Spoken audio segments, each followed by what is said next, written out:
Once you decide to cut your own Christmas tree, we're going to give you a few tips. The first thing we want to emphasize is the height of the tree. The average ceiling in a house is 8 feet. So you would want to get a tree maybe 7.5 feet because you'll have an angel on top and you may have a stand on the bottom. In order, what we advise people in terms of deciding on the height, remember your own height. For instance, I'm 6 feet tall.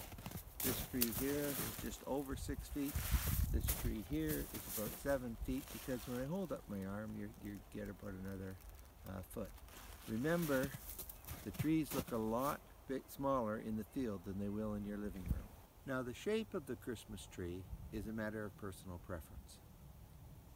What you should do is take a close look at the space that you're going to put it in. If you have a space that's fairly narrow, you'll get a less wide tree. If you have a space that's fairly broad, you'll get a fuller tree. And what a lot of people forget is if you're putting a tree against a wall or in a corner, you want a tree that doesn't have branches on one side, like a tree that's growing too close to another one. Choosing your Christmas tree is the hard part.